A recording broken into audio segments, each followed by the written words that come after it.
Welcome to Single Step Leadership, where we do a video every single week to work on one particular leadership skill or one particular leadership trait.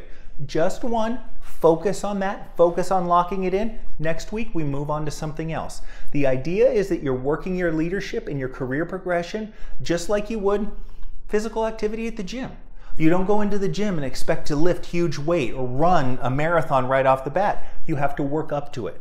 And that takes simple and consistent effort, and that's what we're looking to do in these videos. So as you go through this particular lesson, if you have any comments, questions, concerns, drop down in the comment section. I'm active there, responding to you, and make sure that you get the most out of these particular videos. But with all of that said, let's dive right in. In this lesson, I want to let you in on the 4 most powerful words that a leader can ever use. These words foster engagement.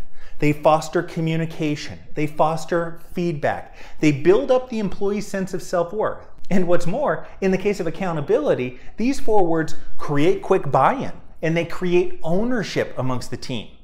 Now, the reason that leaders don't use these words is they don't think that they have time for what often comes after. They might not feel like they have the flexibility to deal with what comes after. Generally, they're thinking short term. Now, those 4 words, what do you think? One of the top dissatisfiers for employees is that they don't feel that management listens to them. It's near the top of every single survey of people who quit their jobs. And it's that sense of unimportance that stops them from taking pride, ownership, and accountability for their work. Will you get feedback every time you ask them, what do you think? No.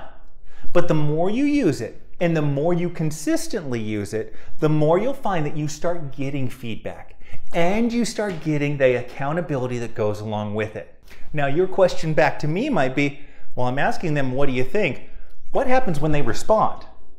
Well, in those instances where they respond with the answer that you would look to do, with the actions that you would look to naturally take, tell them to do what they said. That gives them that sense of ownership. They fall in line with what you were going to have them do anyways. Great, win-win.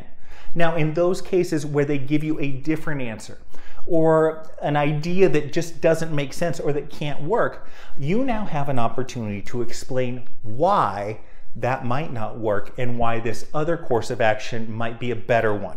You're developing their knowledge of the business. You're answering that why question, which still gives you a whole bunch of those benefits. When they understand the situation better, they're going to be more accountable for it. They'll understand its importance a little bit better.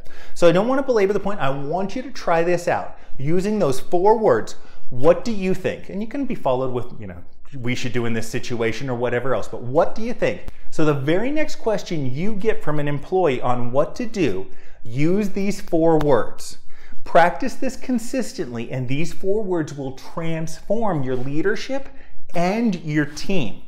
Now, if you struggle with this at all, you have any questions, drop down into the comment section. If you're up for this challenge, you're fired up for it, also let me know. I'll give you a little attaboy or attagirl down there in the comment section.